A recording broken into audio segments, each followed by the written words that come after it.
ये next example में हमें cos inverse 4x³ minus 3x इसे सिंप्लीफाई करना है। और इसमें सिंप्लीफाई करने के लिए चलिए इसे मैं वही y मान लेता हूँ।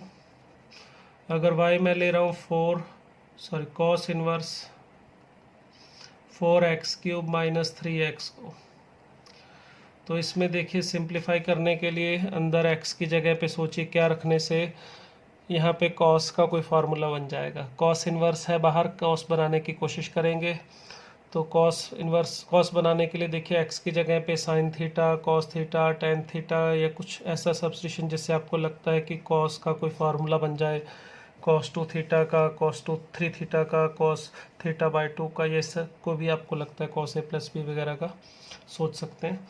तो यहाँ पे 4x³ माइनस 3x, तो हमें एक फार्मूला पता है cos 3 थीटा का, ये होता है 4cos³ theta minus 3cos theta. तो यहाँ से देखिए cos³ theta 4cos³ theta minus 3cos theta ये बन सकता है अगर हम x की जगह पे क्या रख दें, cos थीटा। तो इसका मतलब इसको सिंप्लीफाई करने के लिए पुट करना चाहिए हमें x is equal to cos theta, मगर आपको बताया सब्स्टिट्यूशन हमेशा इन्वर्स से स्टार्ट करना है। तो ये चीज़ चाहते हैं तो इसका मतलब हमें cos इनवर्स x को क्या रखना चाहिए, थीटा। क्लियर। अब देखिए अगर cos इनवर्स x को थीटा रखा है तो हम बता सकते हैं कि थीटा की वैल्यू -0 से लेके पाई के बीच में लाई करेगी।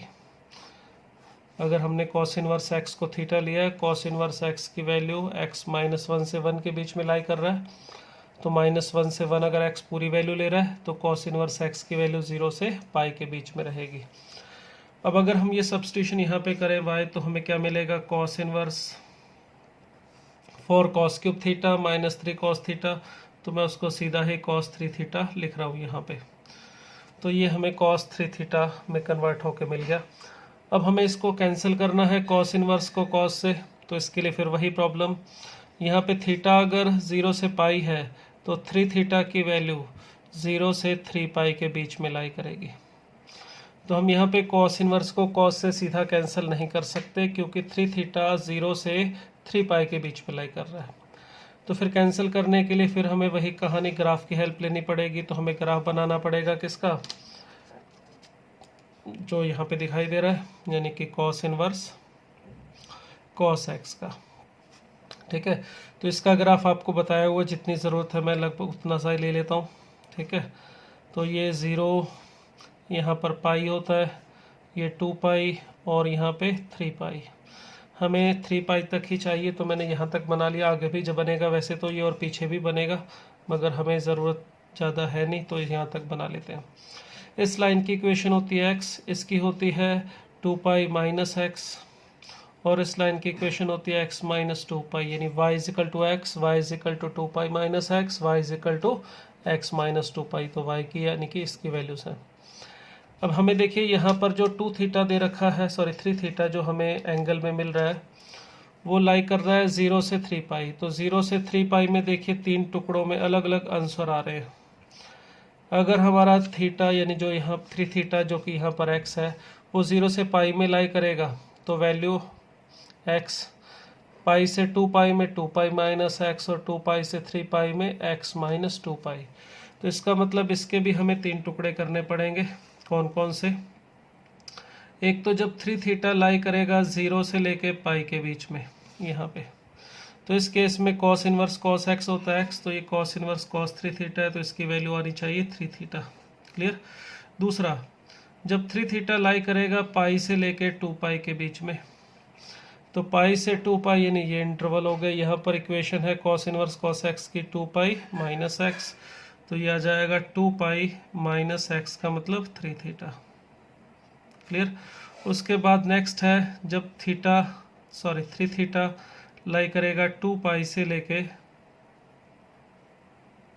3 पाई के बीच में, तो 2 पाई से 3 पाई के बीच में है x माइनस 2 पाई यानी कि 3 थीटा माइनस 2 पाई। यहाँ पर इज इक्वल टू नहीं लगाया तो यहाँ लगा लिया, यहाँ छोड़ दिया तो यहाँ लगा लिया। इन दोनों पे तो पहले से ही है अपने पास 3 थीटा 0 से 3 पाई के साथ इक्वल टू है, तो यहाँ पे दोनों जगह मैंने लगा लिया। अब हमें इसको वापस बदलना है x में, तो 3 थीटा का मतलब थीटा क्या था, वापस रख देते हैं कॉस इनवर्स एक्स, यहाँ पर आ जाएगा 2 pi minus 3 cos inverse x, और यहाँ पर 3 कॉस इनवर्स एक्स माइनस 2 पाई, ये आ गया। क्लियर।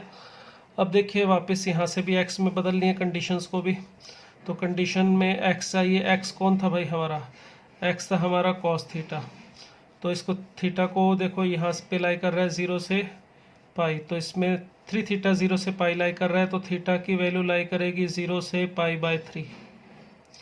इसी तरह से यहाँ पर थीटा की वैल्यू लाई करेगी पाई बाय 3 से लेके 2 पाई बाय 3, और इस जगह पे थीटा की वैल्यू लाई करेगी 2 पाई बाय 3 से लेके पाई। क्लियर। अब हमें पता करना है कॉस थीटा को, इसका मतलब यहाँ पे तीनों के ऊपर कॉस लगाना चाहिए, हमें कॉस थीटा बन जाएगा तो एक्स आ जाएगा। मगर यहाँ पे ध्यान रखिएगा कॉस अगर आप लगाना चाहते हैं इसके ऊपर, 0 से पाई के बीच में बात हो रही है, तो कॉस एक्स का ग्राफ मैं यहाँ पे बना रहा हूँ। देखिए ये हमारा कॉस एक्स का ग्राफ होता है, ठीक है, ये पाई है, ये 0 है, तो 0 से पाई के बीच में कॉस कैसा फंक्शन है, दिखाई दे रहा है, डिक्रीजिंग फंक्शन है। देखो इस टुकड़े को देखना है, 0 से पाई वाला ये नीचे की तरफ जा रहा है, तो 0 से पाई में कॉस डिक्रीजिंग फंक्शन होता है। जैसे लास्ट एग्जांपल किया था उसमें tan लिया था, 0 से माइनस पाई बाय 2 से प्लस पाई बाय 2 में वो इंक्रीजिंग फंक्शन था।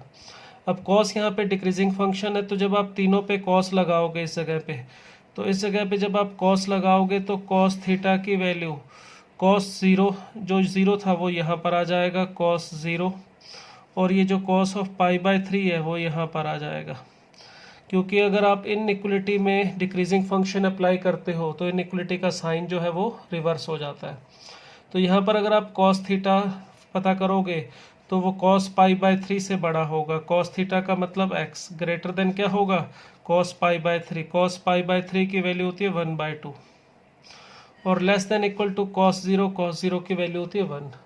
तो यहाँ पर देखिए ये जो x के बारे में बात हमें पता चल रही है वो कहाँ से आ रही है, यहाँ से। क्लियर। इसी तरह से इसके ऊपर भी अगर आप कॉस लगाओगे तो यहाँ पर भी जो है कॉस लगा के कॉस थीटा आएगा, जिसको मैं x लिखूंगा, यहाँ पे गलती से कॉस लिख दिया था। तो इस केस में x की वैल्यू कहाँ से कहाँ तक लाई करेगी, इसके ऊपर कॉस लगाओगे तो कॉस पाई बाय 3 यानी कि 1/2, वो उठा के इधर ले चलते हैं 1/2, ठीक है। और इसके ऊपर कॉस लगाऊंगा तो कॉस 2 पाई बाय 3 की वैल्यू -1/2, वो इधर ले चलते हैं, तो ये -1/2 यहाँ आ गया। इसी तरह से यहाँ पर कॉस लगाऊंगा तो cos theta x cos pi इधर आ जाएगा -1, और कॉस 2 पाई बाय 3 इधर आ जाएगा -1/2।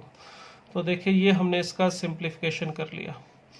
तो यहाँ पर हमने इस तरह से पता किया कि अगर हम इसमें सिंप्लीफाई करें तो ये 3 अलग अलग इंटरवल में -1 से 1 के बीच में 3 अलग अलग वैल्यूज़ देगा, ठीक है।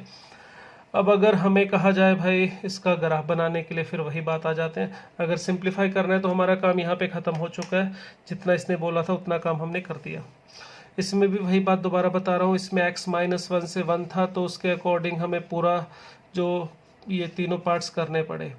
अगर इसमें एग्जांपल में मान लो सिर्फ ये केस दे देता x -1/2 से +1/2, या सिर्फ एक ये वाला केस दे देता, या फिर सिर्फ एक ये दे देता, तो हमें 3 केस बनाने की ज़रूरत नहीं पड़ती, सिर्फ एक केस से हमारा काम बन जाता। नहीं दिया है पूरा इंटरवल लेना था -1 से 1, तो तीनों केस हमें डिस्कस करने पड़े। अब चलिए अगर हम इसका ग्राफ बनाना चाहें तो कैसे बनेगा उसके बारे में बात कर लेते हैं। तो यहाँ पर मैं पहले इसकी इक्वेशन लिख लेता हूँ जो हमने अभी बनाई है, cos इनवर्स 4x³ - 3x। तो इसकी वैल्यू जो हमारे पास 3 अलग अलग इंटरवल में आई थी, पहली थी 3 cos इनवर्स x, जब x कहाँ से कहाँ पर लाई कर रहा है 1/2 से 1। फिर आया था हमारा 2 पाई -3 cos इनवर्स x, ये वैल्यू तब आई थी जब x हमारा -1/2 से लेके +1/2 के बीच में लाई करे। और तीसरी वैल्यू आ रही है 3 cos इनवर्स x -2 पाई, ये वैल्यू तब आ रही है जब x हमारा -1 से लेके -1/2 के बीच में लाई कर रहा है, ठीक है। तो अब इसका ग्राफ बनाने के लिए तीनों में जो कॉमन चीज़ है वो कौन है, देखिए 3 cos इनवर्स x। तो इसका मतलब इसका ग्राफ बनाने के लिए हमें सबसे पहले ज़रूरत पड़ेगी 3 cos इनवर्स x के ग्राफ की। तो पहले उसे बना लेते हैं। देखिए ये -1 और ये 1, ठीक है। यहाँ पे पाई लिख रहा हूँ मैं, ये 2 पाई और ये 3 पाई। यहाँ 3 पाई तक क्यों लेके गया, देखिए हमें किसका ग्राफ बनाना है, cos inverse 3 cos inverse x का। कॉस इनवर्स एक्स की जो वैल्यू होती है वो 0 से पाई के बीच में होती है। तो 3 कॉस इनवर्स एक्स की वैल्यू कहाँ से कहाँ तक लाई करेगी, 0 से 3 पाई। तो हमें जब कॉस इनवर्स एक्स का ग्राफ बनाना होता है तो हम 0 से पाई के बीच में ऐसे बनाते हैं। अगर हम आगे किसी कांस्टेंट से मल्टीप्लाई करते हैं तो क्या होता है, ग्राफ फैल जाता है, उसके मैग्नीट्यूड पे इफेक्ट पड़ता है। उसका मैग्नीट्यूड यहाँ 3 गुना हो जाएगा, 3 टाइम्स हो जाएगा। तो -1 पे इसकी वैल्यू -3 पाई आएगी, ठीक है।